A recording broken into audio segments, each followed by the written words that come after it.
James, the stream is not reaching where it needs to go, but if you want to go ahead and get started, if Raul needs a copy of this, we can send him a copy to post to the YouTube page, okay?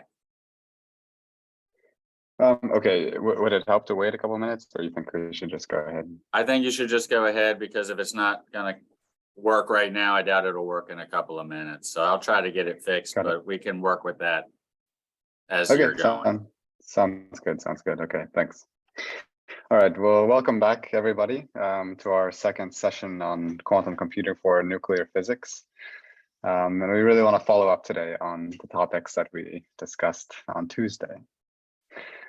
So just to recap and refresh your mind a bit about what we discussed the other day, we learned about what qubits are, the fundamental unit of computation for quantum computers, where we write a qubit as either kind of this linear superposition of two basis states, or as these column vectors here, where there are always two elements describing to what extent qubit is in state 0 and to what extent the qubit is in state 1. And of course, one of the big challenges we ran into is when we try to measure a qubit, while it can take really any value of A0 and A1, we only get out a probabilistic measurement of either state 0 with a probability according to the amplitude A0 squared, or state 1 with the corresponding amplitude A1 squared. And things started to get interesting when we scaled up to n qubits.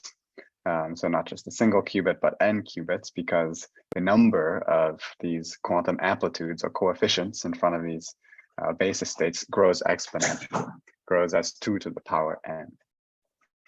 And quantum operations in particular really modify all of these 2 to the n amplitudes simultaneously. So that was kind of the key reason why we got really interested in this idea of quantum computation, its ability to simultaneously transform all 2 to the n of these amplitudes.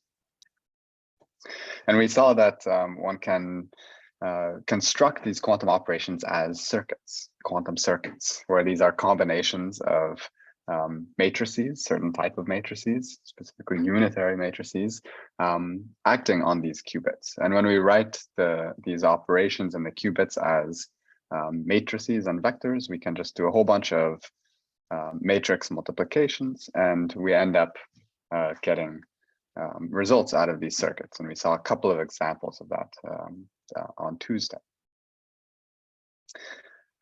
Now, we saw that when we do construct these type of quantum computations, there are some classically hard problems that we can solve efficiently. And the name of the game here is about computational efficiency. So often what we look for are problems that classically would take an exponential amount of time to solve, which with a clever quantum algorithm, you could solve in just a polynomial amount of time. And so this difference between exponential and polynomial scaling really can, in practice, make computations possible versus impossible, as well as in some cases just make them easier, make them run in minutes instead of days. But we kind of wanted to explore what type of problems we can actually solve efficiently, or what quantum computation might open the door for us. And I mentioned kind of briefly on Tuesday that there are some interesting things more related to nuclear physics. And that's what we're going to dive into a bit more today. So I mentioned that inside of this region where we think quantum computers can solve a classically hard problem are one, dynamics of many body non-relativistic systems. That was one of the first really ideas behind the concept of quantum computation.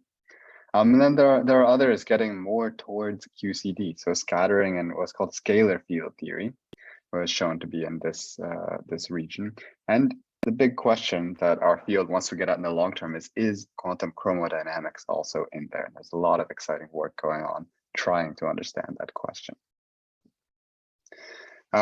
We saw, though, there's a hurdle. So this is just a reminder again, something that we want to keep in mind, that the current quantum devices are not perfect. They're in fact quite small, they're quite noisy. And while there's been a lot of rapid advances, all the algorithms that we're going to talk about today, the applications to nuclear physics, they haven't yet achieved what we call quantum advantage. So the current quantum devices are too small and too noisy to really allow today these applications to nuclear physics really outperform the classical computers.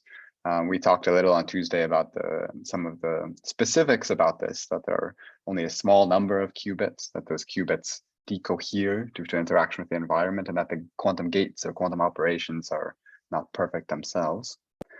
So this is important to keep in mind, that we're really going to try to formulate problems today as kind of an exploration of what type of computations in nuclear physics will be possible once we get good enough quantum devices. Now, there are a whole bunch of future applications of quantum computing. I'm not going to try to cover too many of them today, but I'm really going to try to focus on some examples in nuclear physics. Okay, so there's a whole bunch of other exciting things. A couple of them I list here, like applications to cryptography or molecular dynamics. Those we're not going to touch at all, although I certainly would encourage you to read up a bit on those if you find those topics interesting. But today we're here for nuclear physics, and so we will focus on that. All right, so I'll touch three topics, three kind of examples. This is certainly not a comprehensive list of the ways quantum computing can be applied to nuclear physics, but there's some of the, I think, very interesting prospects. And so I hope I will be able to give you a flavor of these type of directions of research. These are all very recent, kind of cutting edge things that we don't know exactly where they will go, but there is definitely enough excitement that it's worth thinking about these things. So the first of those is trying to understand many-body nuclear structure. So all that is to say is kind of what are the quantum properties of different species of nuclei. The second topic is trying to study the real-time dynamics, really the dynamical evolution of quantum chromodynamics. And specifically, I'll talk a little about scattering, the scattering process, and the hadronization process, where quarks and gluons are confined into hadrons. And finally, I'll talk just a little bit about high temperature or high density QCD. Okay, so let's kick things off with the first of these topics here. And let me just remind you, if you have any questions at any point, feel free to just ask them or put them in the chat. You can, of course, ask them into Slack later, and we can continue discussion offline. Okay, so let's start off with many-bodied nuclear structure. So what exactly do we mean by this? When we talk about the structure of a nucleus, we think of a nucleus with, say, capital A nucleons, protons and neutrons, that can be described by what's called a Hamiltonian. So you've seen this word Hamiltonian come up a bit. Some of you may be more familiar than others with kind of the details of this formalism. It's something that shows up all over quantum mechanics. So I'm not going to really give a lot of background about this here, but try to just give a basic overview. So the Hamiltonian itself, it's a quantum mechanical operator, which expresses a sum of kinetic energy and potential energy of the nucleons. And so there are different ways that you can construct this type of object for a nucleus. I'm not going to go in really to those details here, except to say that you can construct a Hamiltonian to describe the binding of these protons and neutrons making up some given nucleus that you're studying. And what that Hamiltonian is doing specifically is it's encoding for us the energy spectrum of that nucleus. So there is a ground state, and there are many excited states of the nucleus. And so when we talk about this quantum mechanically, if we have some wave function psi describing the state of the nucleus, and so this you can think about like similar, just the same really as a set of qubits, some quantum mechanical wave function. The Hamiltonian acting on that wave function supposes a ground state wave function, psi 0 we call it, that just returns for us the energy of that state. And similarly for the excited state, if the nucleus is in some excited state, which we describe by say psi 1, it will give us the energy of that state. And so the Hamiltonian really will encode for us all of the energy levels that that nucleus can exhibit. It's very analogous to problems in chemistry where we're talking about orbitals of electrons and energy levels and things like this. You can think of that really an analogy to the nuclear case here. And so our goal from the physics side that we want to get at is we just want to describe the quantum properties of these large nuclei. And as you get larger nuclei, things get very difficult to describe with kind of usual methods. So we want to ask, like, can we understand what is a ground state of an arbitrary nucleus, the ground state energy? And one method to do this is called the variational principle. So this is kind of a clever idea that it goes by the following: the expectation value of the Hamiltonian. So that means what is kind of the energy that we're gonna get out from a given quantum state, given psi, for the Hamiltonian that we're studying. The expectation value of a Hamiltonian for any quantum state is always greater than or equal to its smallest eigenvalue. And here eigenvalue means really the ground state energy. So if we just pick some guess of a wave function for a nucleus, and we compute the energy of that thing, we get out some, say, trial energy, or kind of guess for what the energy corresponding to the guess for the wave function that we had. It will always be greater than the ground state energy. And so this you can kind of work out using some basic ideas in quantum mechanics. I would encourage those of you who have a little background in quantum mechanics to do that as an exercise. But for the rest of you can also kind of take my word for it that there is this clever trick that if I just guess any wave function for the nucleus and I compute its energy, it will always be larger or equal to the ground state energy. And this gives us a very interesting way to try to estimate the ground state energy, because it means I can only do better, right? If I keep guessing at wave functions that for the ground state nucleus, I cannot get smaller energy than the ground state energy, and so I can kind of keep guessing until I get closer and closer to the ground state energy. And I can try to do this in a kind of systematic, mathematical way with these following steps. So I can parameterize my wave function. So say I'm gonna just come up with some set of parameters. It can be anything. And I'm gonna write down a wave function as a function of those parameters. So the parameters are right here, theta. Then I can just guess an initial set of parameters, and we'll call that our trial wave function. So I can compute, once I've chosen some set of trial parameters, like I will know my trial wave function, and then I can compute the energy of that wave function. And so we get out this object that I mentioned about this kind of trial energy, or our guess for the energy corresponding to the wave function that we guessed. And we can just see how that trial energy compares to the ground state energy. And depending how close it is, we can then update our guess. We can guess again another set of parameters, theta, get a new wave function, and compute a new energy. And if we're kind of clever about how we update our guesses, given the previous guesses we've made, we can just keep repeating this procedure until we hope to converge on the ground state energy, so that we kind of guess cleverly such that this E trial will get closer over time to E0, the ground state energy. Okay, so that's kind of the basic idea. It was a little quick what I go through here. And we don't have kind of a ton of time to really work out all the details of this variational principle. But if it's a little confusing, you can definitely read a bit more about this. And what I want to focus on today is not kind of using classical methods to do this and their limitations, but how to do this with a quantum algorithm, which opens up kind of a broader set in principle of nuclei that we can solve these type of questions for. And to do that, I need to introduce you a quantum algorithm called the variational quantum Eigensolver. This is a very popular algorithm, slightly controversial in how much of a quantum advantage it will give. That's an active area of exploration.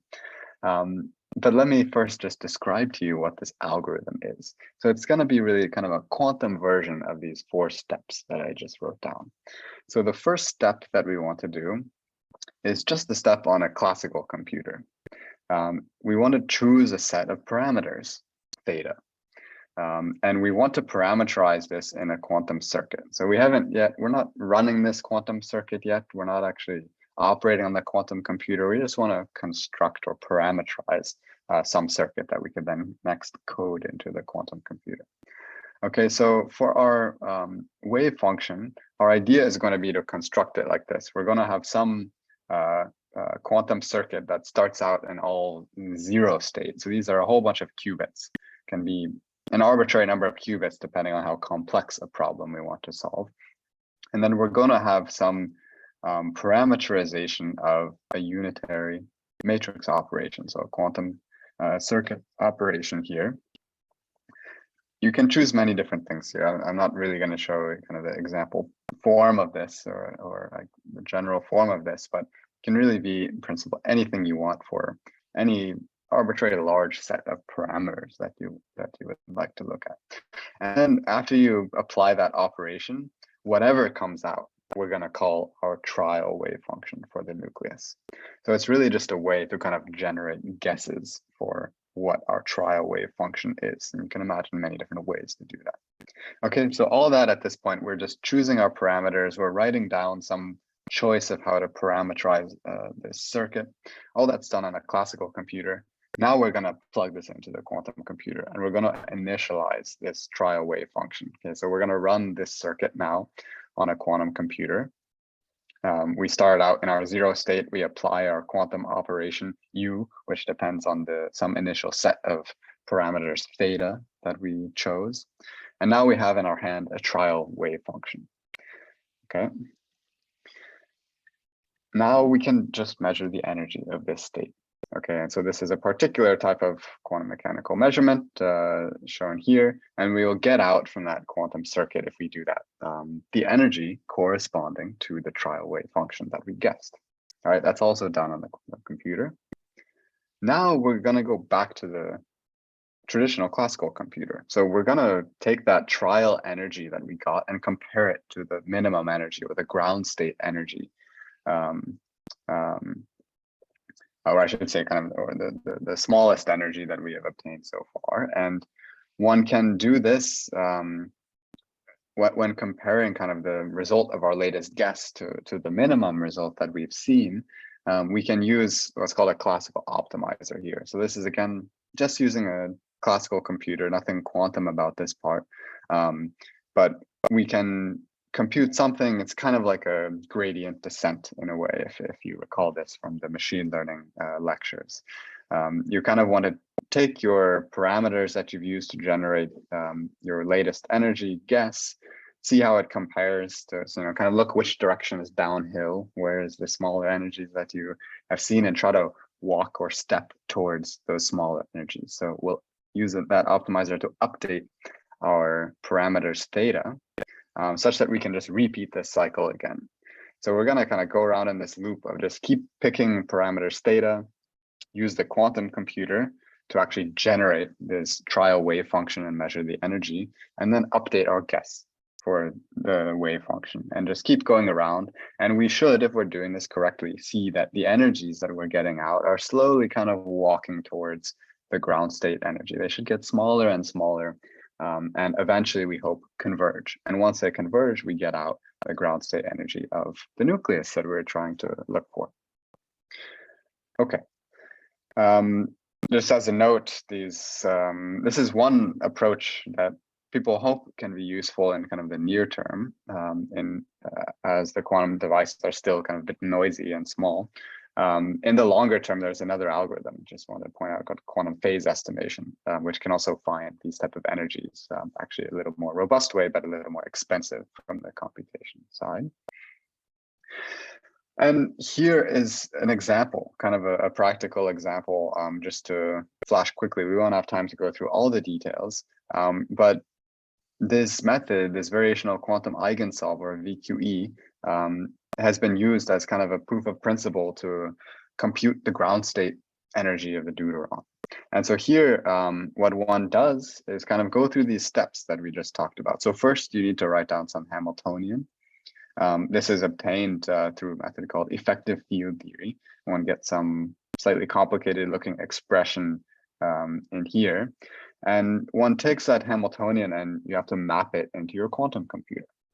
And so you need to map these objects that appear in your effective field theory into the quantum gates. So we start to recognize these things on the right-hand side here, like Z and X and Y. Those are some of the quantum gates that we saw one can actually program into the quantum computer. Then in the bottom left side here is actually where we want to write down our guess for generating the trial wave function. So we had this U of theta that looked kind of general and abstract here. Well, here are some concrete examples of what in this study the authors used to generate the guess for the wave function.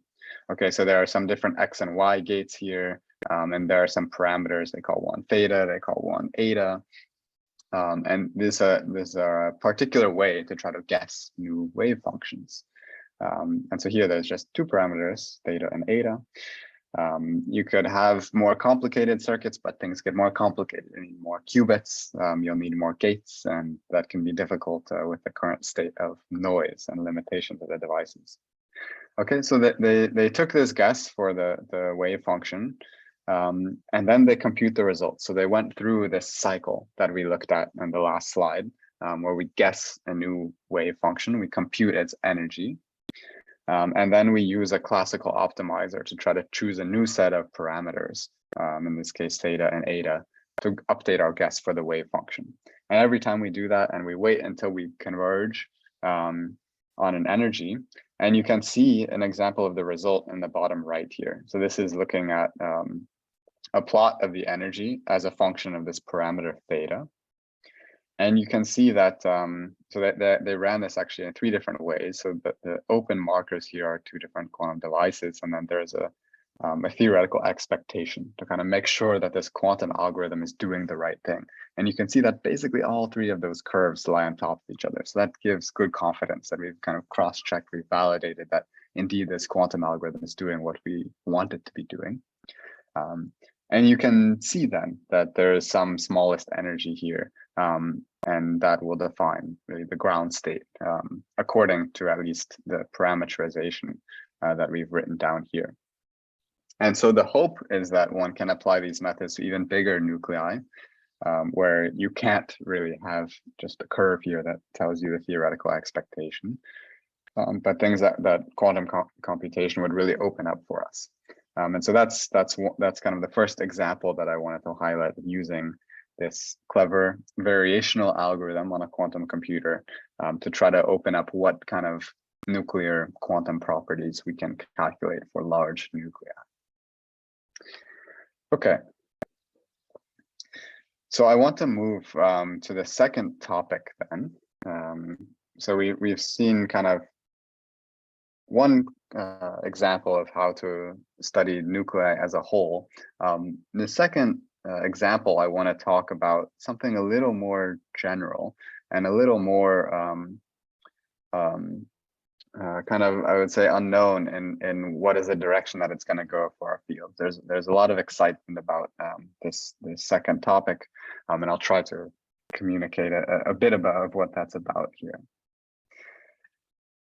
Okay, so we saw a little bit on Tuesday and earlier in this nuclear mentoring lecture series that one of the major problems or like open questions in nuclear physics is how do we actually solve the equations of QCD? So we know what is the Lagrangian of QCD, and there are certain regimes that we can that we've developed really successful methods to get results out. One is perturbative QCD, and the other is lattice QCD. So mentioned in the other slide, effective field theory, but these are kind of some of the really main ways where you connect directly to this Lagrangian. You're putting everything in from first principles, and you're getting out calculations that you can compare to experimental data and really kind of do this scientific process of comparing our our theoretical predictions with the experimental results. And so these methods of perturbative QC and lattice QC have been tremendously successful, but they have some limitations. The perturbative methods don't work at strong coupling. When the strong coupling constant alpha S becomes large, you can't get away with doing a perturbative expansion like this. And the lattice methods don't allow you to do dynamics. And so I'll try to explain a bit in this second section here why that's the case and how quantum computers might be able to help us extend both beyond the strong coupling limitation and the dynamic limitation. Okay, so what do we mean by real-time dynamics and why do we really care about that?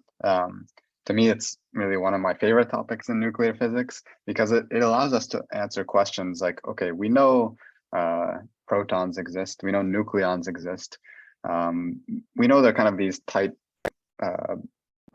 bound states of quarks and gluons, but what really is going on there? What really are the dynamics that are confining these quarks and gluons and all these complicated interactions flying around inside of a proton or a neutron? There's very little known about that. We can compute some properties, like say the mass of this thing, but if we really want to know the details of the dynamical evolution of these things, there's really not much known.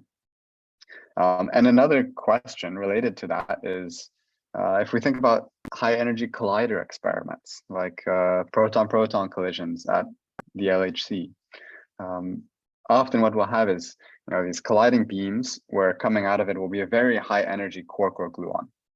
You heard a bit about these in the previous lectures as well. But suppose we have that high energy quark or gluon emanating from a collision. How is that going to fragment into what's called a jet and eventually a whole set of hadrons? So these are complicated processes that are very important for trying to understand things like beyond the standard model physics, as well as just the strong force itself. Okay, and so we want to know, we want to kind of go beyond what the current methods can do in perturbative QCD and understand, like as a function of time, how are these fragmentation processes actually happening? Now that might remind you of what we've talked about of quantum simulation, right? Quantum simulation can tell us the dynamical evolution of a many-body quantum system. And we saw on Tuesday, schematically, what this looks like. That with a quantum computer, if you have some Hamiltonian of your quantum system, you can first prepare the initial state into some initial condition that you want to simulate, then perform a time evolution, where here there is the really crucial step that you want to encode this time evolution operator here in your quantum circuit. So you need to find some way to translate this Hamiltonian that you want for your physical system into a set of quantum gates that you can apply in a quantum circuit. Then you run that thing on your quantum device and you perform a measurement of the property that you're interested in. Okay, so that exactly gives us an evolution in time. And so maybe that's what we can use here to try to understand the strong nuclear force. But there turns out to be an extra complication. It's quite a major, important complication, which is that we don't just want to simulate like an n-particle quantum system. What we need to do in QCD is to simulate a quantum field theory. And we're not going to have time to really go in any detail to quantum field theory, but the key thing that makes this complicated is that the particle number is not fixed. So in a quantum field theory, we have actually what are called quantum fields located at every point in space-time.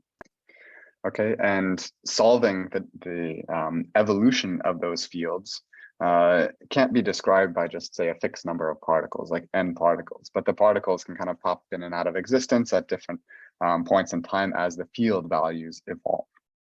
Okay, and so this is also might remind you a bit of what you've seen before about lattice QCD, where we can try to numerically solve or simulate these fields at all points in space-time. And so since we want to solve a field theory for QCD and not just like a fixed n-body quantum system, we have to do the same thing here in our quantum computing exercise. We have to look at a lattice approach to evolve QCD.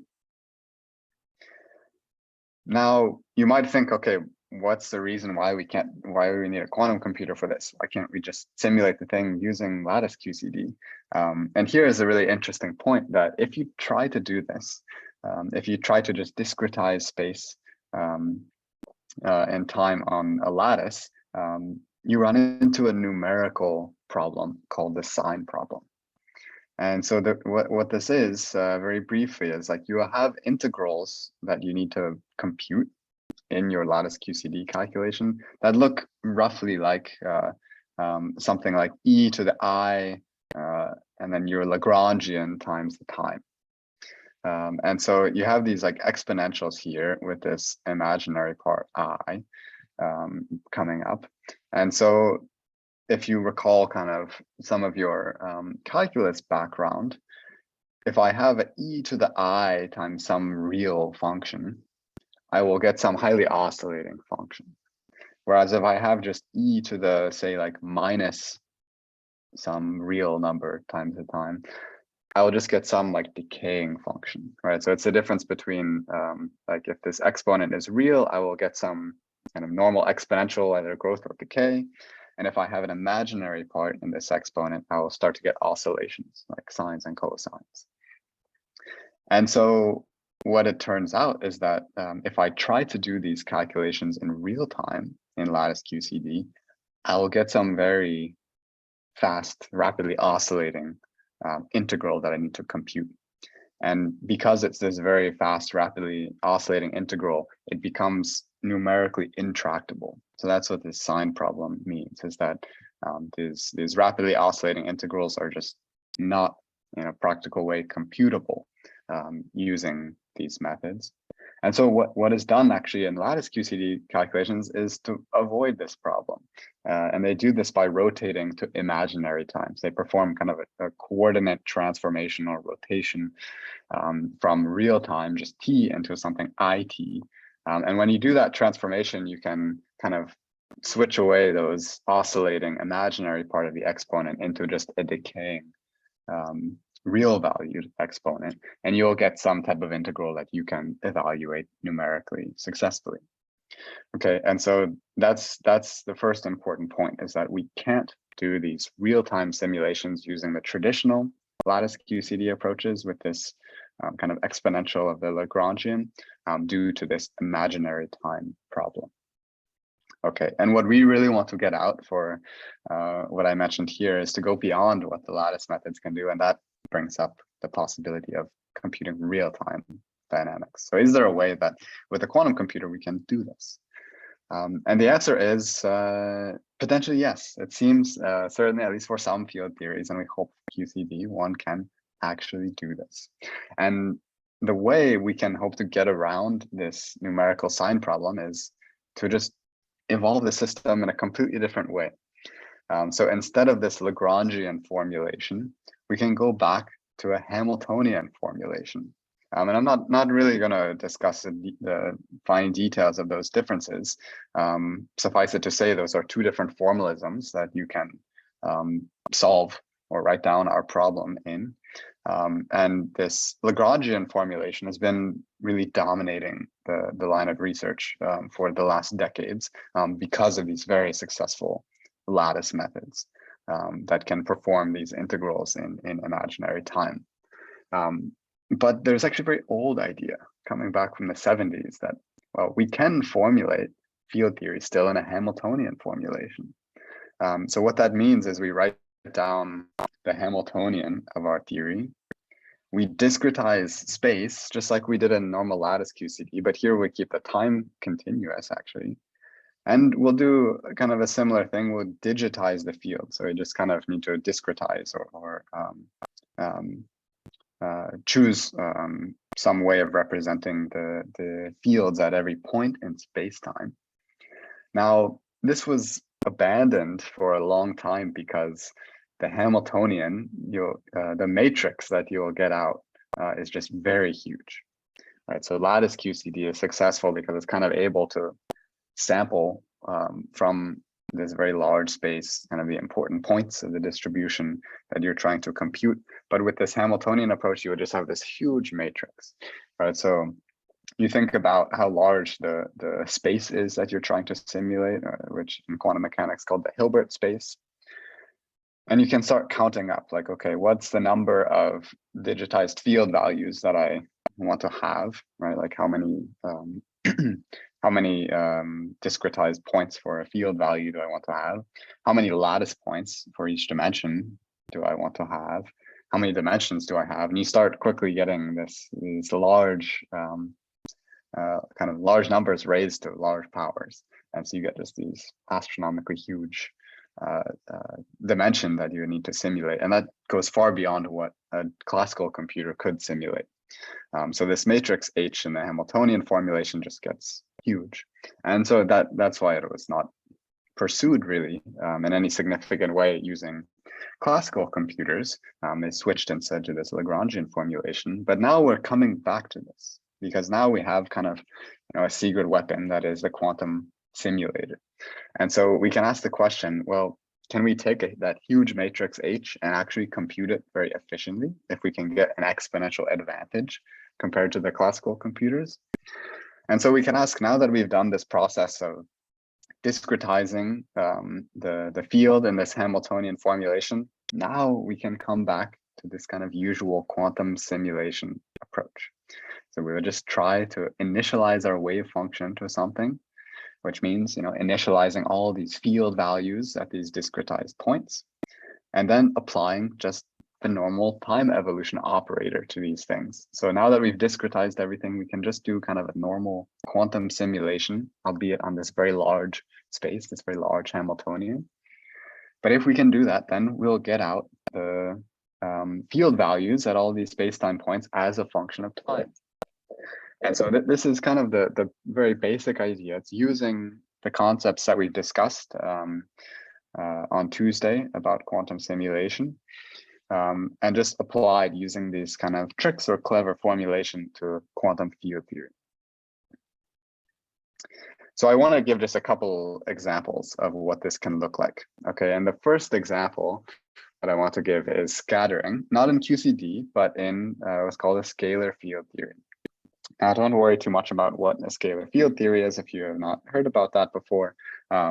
It's something that's not QCD. It's kind of simpler than QCD, but it because it's simpler, it allows one to work out a bit more easily, although still quite difficult, the details of this. And so this was shown in a famous work from 2014 by John Preskill and collaborators, that in this scalar field theory, you can actually simulate efficiently scattering process using quantum computers. That is to say, you can get an exponential advantage in the efficiency with which a quantum computer can calculate or simulate a scattering process. And so there's this very nice illustration of this shown here, where you'll start off your quantum simulation in some initialized state of your qubits. And then you need to construct what we call wave packets. So these are kind of the particles that we want to collide together. And then you just essentially run a time evolution of this thing. So there are some details in here, but once you prepare these wave packets here, you can collide them and you will get out some results. And you can really look at the field values evolving as a function of time through that collision process. So that's really, I think, truly fascinating idea, that we can look at something that is kind of analogous to particle collision at a collider as a function of real time. And we can do it inside these little chips of quantum computers, at least we hope to, as the devices get a bit better. And so this was, I think, a really profound result, showing for the first time that these quantum computers really can achieve an advantage in a field theory. And so people are trying to extend these methods towards not just scalar field theory, but QCD. That's much harder, but it's also, of course, much more exciting, because if we can do that with QCD, we can start to simulate at least certain parts of the collision of the things that we actually run in high energy collider experiments. Okay, now a second example that I want to get at of how we can use this quantum simulation of a quantum field theory is the hydrogenization process. And so again here, one can't quite yet simulate the full QCD process because we don't know yet whether that's possible.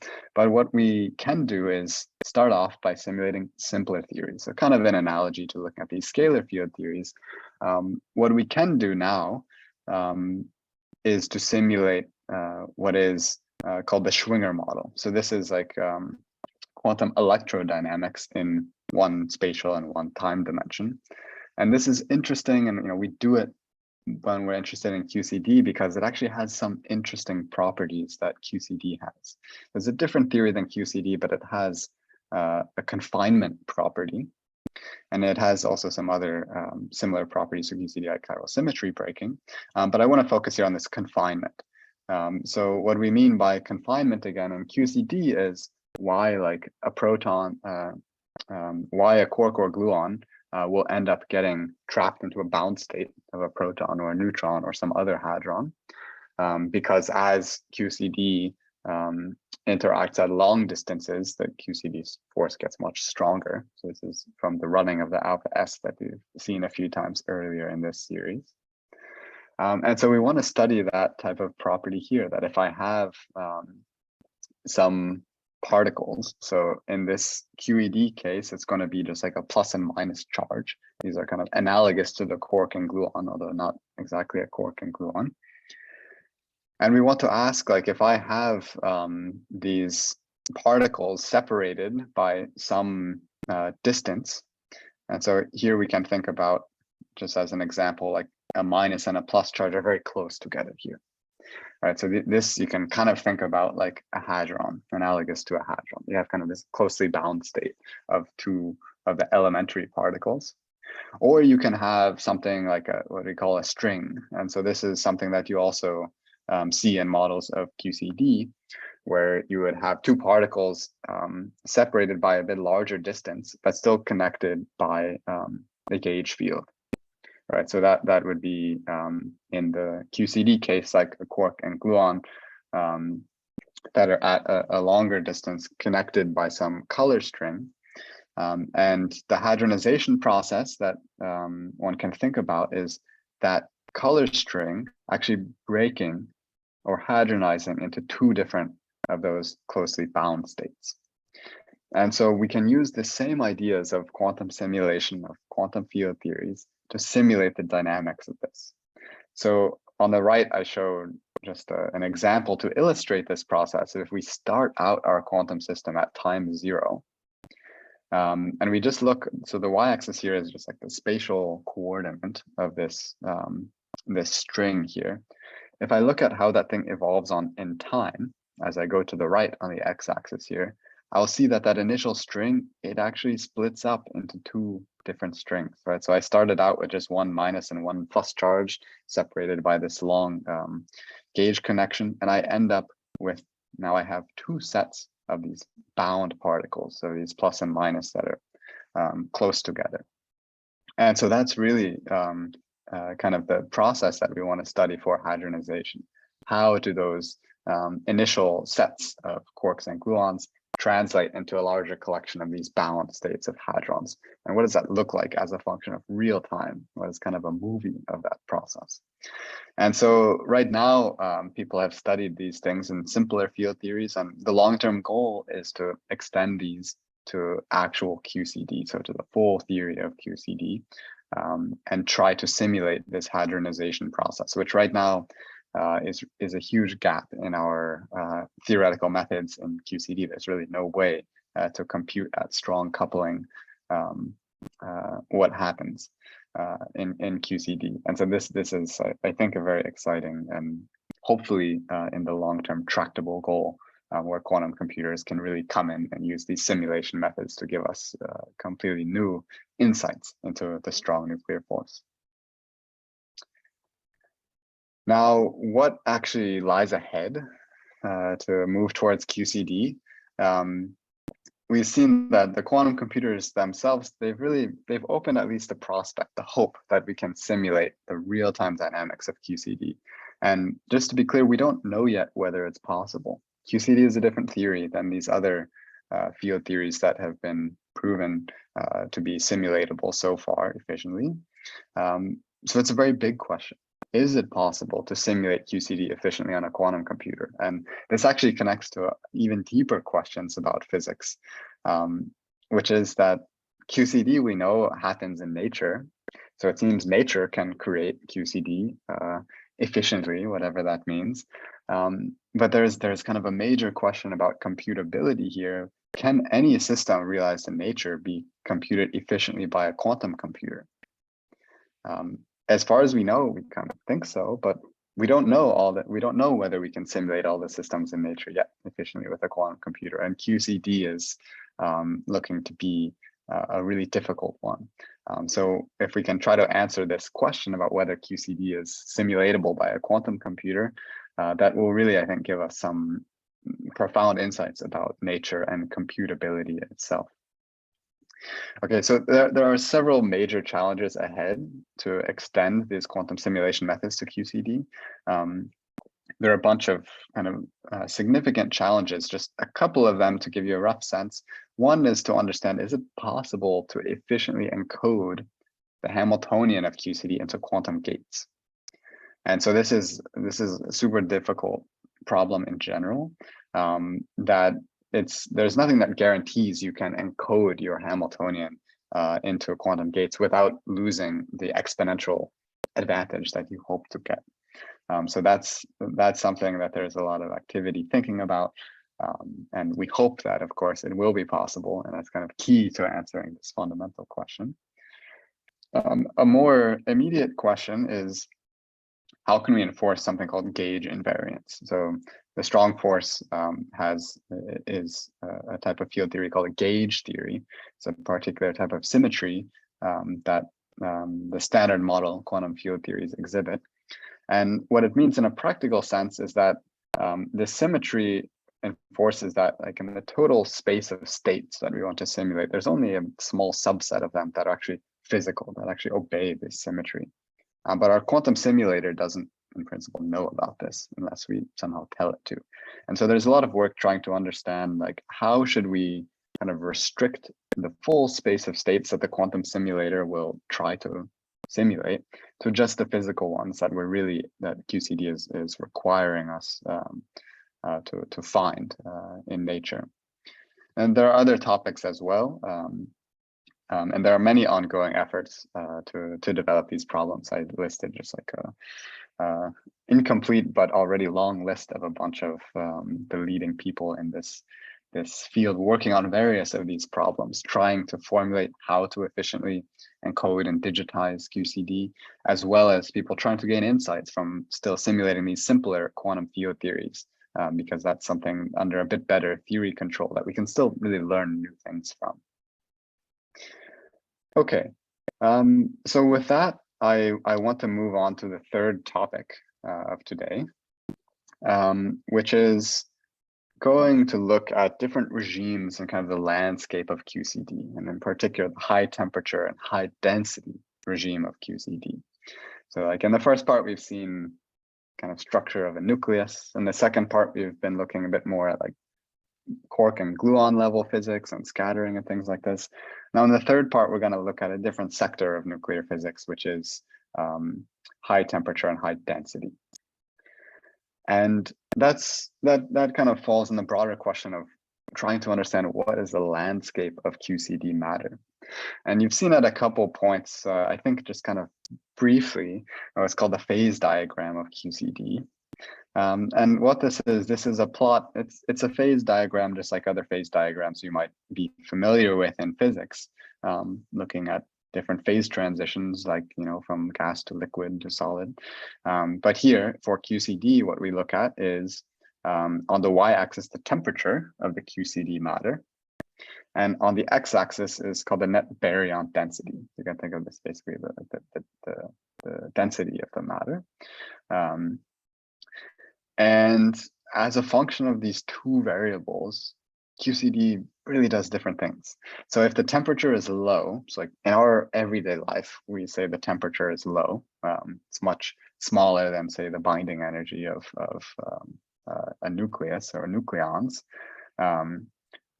We have just kind of what we call ordinary nuclear matter, or like the hadrons, so protons and neutrons, all of those things. This is kind of, the area that we live at.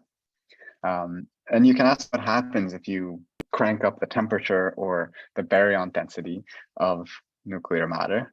And if we crank up the baryon density, we start getting interesting astrophysical objects like neutron stars. I'm not going to discuss those today, although there are interesting things that actually quantum computers can have to say about that.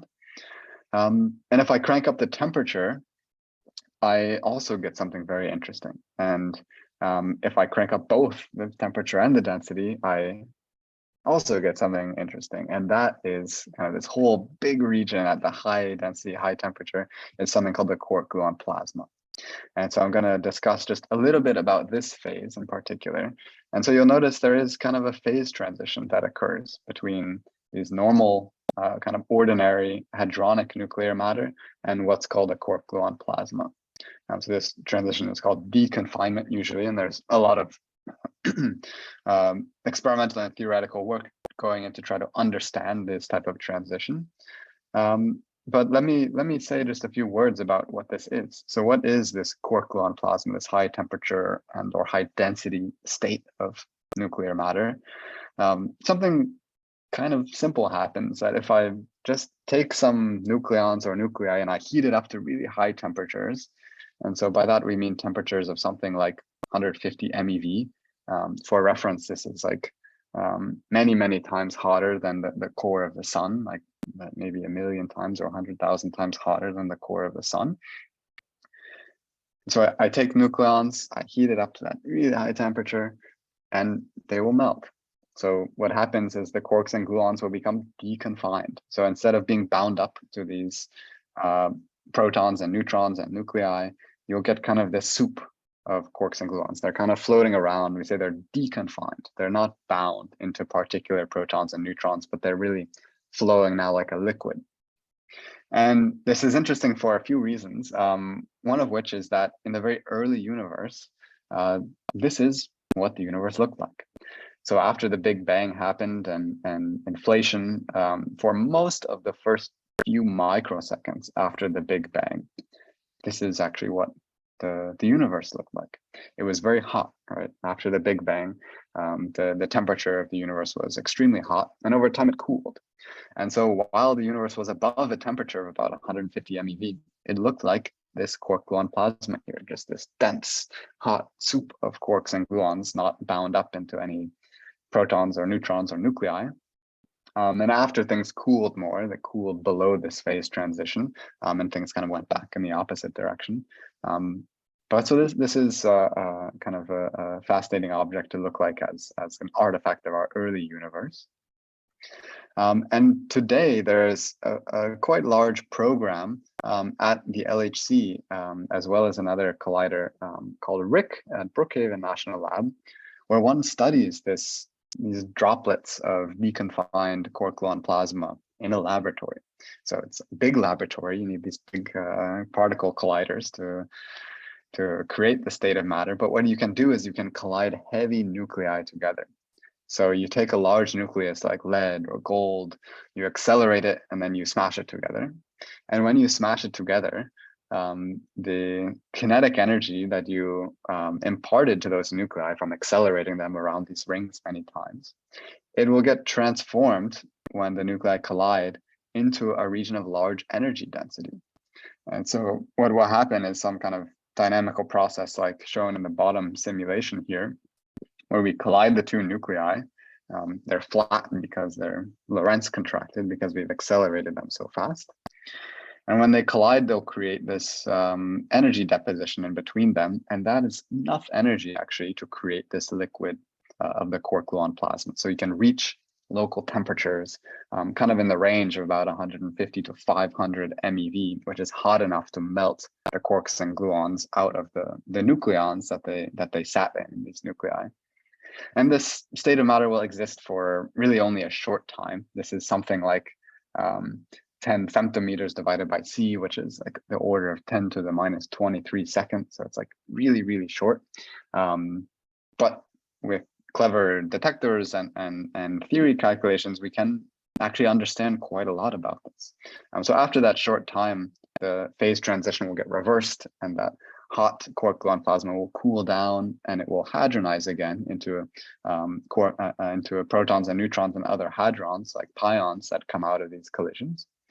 So this gives us actually an experimental way to try to access this state of matter.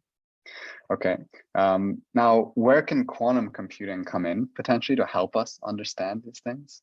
There are two ways that I want to highlight here today. The first is the high density regime. So lattice QCD itself can actually only calculate static quantities that we saw static from the previous section, but also at low density. So only kind of the first column here highlighted, these kind of low density part, it can go up to high temperature. It can actually calculate where this phase transition occurs, at what temperature, and that's how we kind of know or have good evidence that it's around 150 or 160 MeV. But when we try to increase the net baryon density, the lattice methods run into another problem. They run into actually the same type of problem that we saw for the real-time dynamics. They run into the sign problem. Okay, and so all of this higher baryon density regime, we don't really know much about, actually. So we think that there is actually a critical point somewhere in this phase transition, but we don't know, and we don't know where. And so there's a big experimental program right now. Like if you can't calculate a thing, you try to just figure it out experimentally, but that's a very difficult problem even to establish, because these particle collisions happen at very high energies, and they last for only a very small amount of time. And so that's really a significant shortcoming of the theory side right now, is how to calculate things at high density and get around this sign problem. And so there's some hope that with quantum computers, just like for the real-time dynamics, you could get around this sign problem. Now, there's a second thing, which actually goes back to the real-time dynamics, which is specific to this high energy, high density regime here. Which is trying to study the real-time dynamics of what we call probes of the quark gluon plasma. Now, the reason for this is that we don't really understand exactly what the quark gluon plasma is doing. We don't understand really what it looks like, besides that it's some really high density, hot state of quarks and gluons. And to try to understand in more detail, like you would want to do some type of scattering experiment, right? Like just like the old school nuclear physics experiments where they shoot some particle beam through some foil. Here we want to do kind of a similar thing, but with this tiny object that only exists for 10 to the minus 23 seconds. And so for this, we need to kind of study how probes that are produced in the collision will actually evolve through this hot, dense state of matter. And to do that, we actually really need to understand the time evolution of those probes.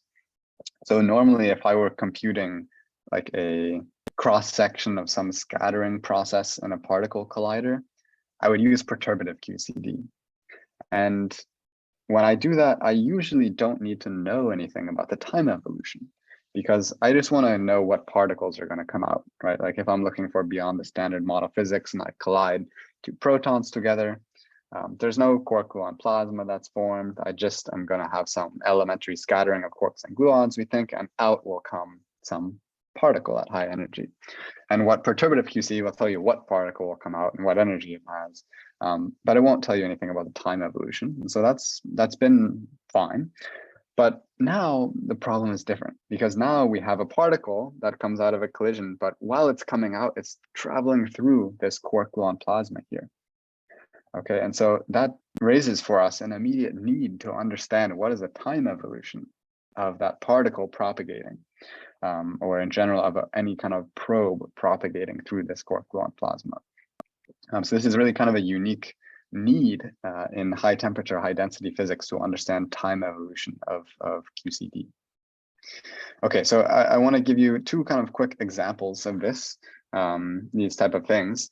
The first is calculating so-called transport coefficients. So this is a place where we don't currently know how to calculate something using traditional computing methods, but with a quantum computer, we potentially can really make it possible.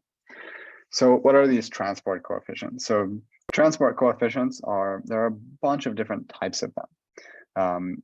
And these are different quantities, kind of properties of the Corklon plasma that describe its bulk characteristics. So these are things like the shear viscosity of this liquid, the bulk viscosity of this liquid, thing like a transverse diffusion coefficient.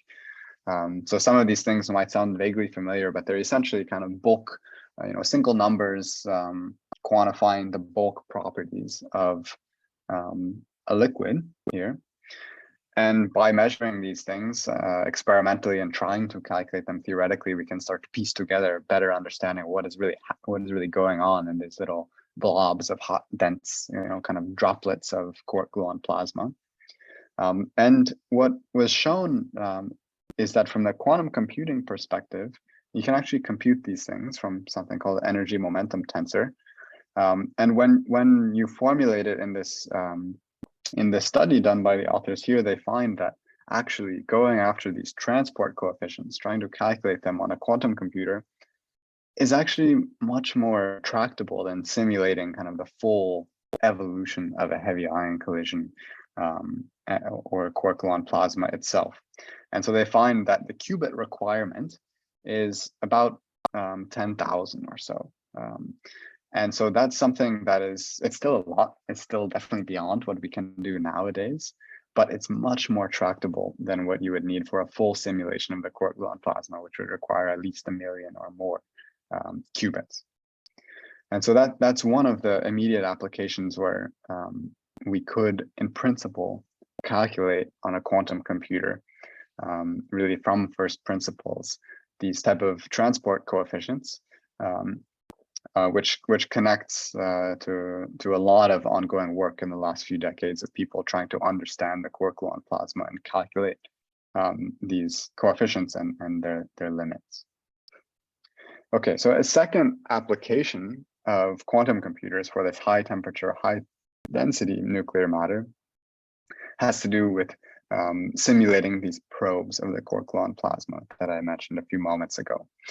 And so one example of this is inside of the quark-gluon plasma, you can have bound states of heavy quark pairs. We call this quarkonium. So here is like a charm quark and an anti-charm quark that are kind of floating around amongst all these other quarks and gluons inside the quark-gluon plasma in this cartoon here. And if the temperature is hot enough, then that bound pair of charm and anti-charm separated by some distance r here, it will melt, just like the quarks, gluons, and the protons and neutrons melted. Kind of high enough temperature will melt any bound state. But what we can do with a quantum computer is actually simulate the dynamical evolution of this bound state of charm and anti-charm here. And so to do this, we can use something called an open quantum system formalism, where we kind of try to separate out a subsystem, which in our case is like the charm and anti-charm bound state. Can also be something like a jet. And we separate that from the environment. So that's like our bulk nuclear matter, which in our case is the quark-gluon plasma. And then we write down a Hamiltonian for the different pieces there. So we write down a Hamiltonian for that subsystem. So just for the charm and the anti-charm. We write down a Hamiltonian for the environment. And we write down a Hamiltonian for the interaction between the system and the environment. So only those pieces where they kind of talk to each other. And our goal then is to try to understand how does this charm, anti-charm bound pair get affected by sitting in this hot, dense nuclear matter. So how does this subsystem, which can be complicated in itself, right? It can have like ground state, excited state, all these different things. It can be unbound. How does that get impacted in the presence of this high temperature medium? Okay, and this is actually gets to be a really hard problem from classical methods, but quantum computers can simulate this with quantum simulation. And so I'm not really going to go through the details here, but one can construct quantum circuit to actually simulate the time evolution of this of the subsystem, so of our probe, this charm anti-charm bound pair evolving through the Corklon plasma. And we can plot as a function of time what is the probability or the fraction of these charm anti-charm bound pairs that remain bound, and the rest of them will have melted. And so we can look at that as a function of time. Okay, and like as time goes on, you know, a certain number of those pairs will not melt and a certain number will remain in the bound state. And that really then gives us a detailed view into how those probes are getting affected by the Corklon plasma. Okay, so this is an example here of an actual kind of proof of principle or like toy study of this type of thing on a quantum computer, where one can see that indeed the quantum computer can correctly describe the evolution of this fraction of bound pairs as a function of time here. And so the hope then is that as the quantum computers get bigger, one can simulate a larger system that is intractable with the classical methods. And so that's also another kind of new way that we can try to get an understanding of this high density, high temperature phase of nuclear matter. Okay, so that brings me through the end of the examples that I wanted to discuss today. It was a little bit of a whirlwind tour, but I hope I've given you at least a flavor that quantum computing, I think, really offers a variety of potential opportunities to expand our understanding of QCD. So for many body nuclear structure, it has promised to expand what kind of nuclei we really can compute the quantum properties of. For quark and gluon physics, it opens this really kind of profound possibility of being able to simulate the real-time dynamics, both of scattering itself and of the hydrogenization process, where protons and neutrons get formed. And we saw also that in the whole landscape of QCD, actually a lot of it doesn't sit at the temperatures and density that we live at, but this high temperature, high density QCD also has a lot of applications where quantum computing can really boost our understanding. And ultimately, of course, we want to kind of understand all of these things together in one field of nuclear physics. And so quantum computing, we hope, is really pushing forward the scope of things that we can simulate and try to understand conceptually about the nuclear force. Now, in the short term, the quantum hardware is too small, it's too noisy to achieve a quantum advantage. So we can't yet do things with the quantum computers that we cannot do with classical computers. But right now is a phase of research where it's really important to explore the potential applications to try to understand what are the different areas, what are the different calculations or simulations that the quantum computer really can, in the longer term, simulate. And so there are a lot of open questions still about where quantum computation will be useful. And that's been a very exciting thing in the last few years. And now in the longer term, once we get quantum computers that can actually run the algorithms that we want to, there is going to be a very major piece of knowledge, I think, gained as we determine whether or not QCD, or at least certain regimes of QCD, can be simulated efficiently by quantum computers. That will really give us, I think, a deep insight into what type of things we can compute versus what type of things nature creates for us. And so those are all, I think, exciting things going forward. And perhaps some of you even will get involved in this type of research in the coming years, because I think it will be growing, and I hope a fun way to be doing science. So with that, I'm going to close for today. I'm happy to take any questions either now or later. And thanks for tuning in today.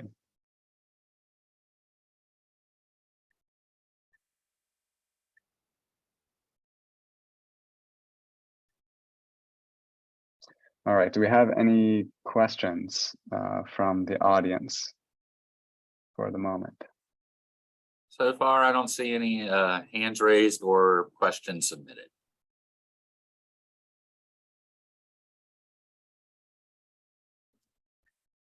I don't think so. Okay, okay. Well, great. I hope that some of it was clear at least. I know many of you are checking these out on YouTube. And so feel free to put any other questions that you have into the Slack channel. I'm happy to follow up there. And yeah, let me know if you have any questions. But otherwise with that, yeah, thanks for tuning in. And look forward to communicating more as you wrap up soon the nuclear mentoring program. All right, thanks everybody. Goodbye.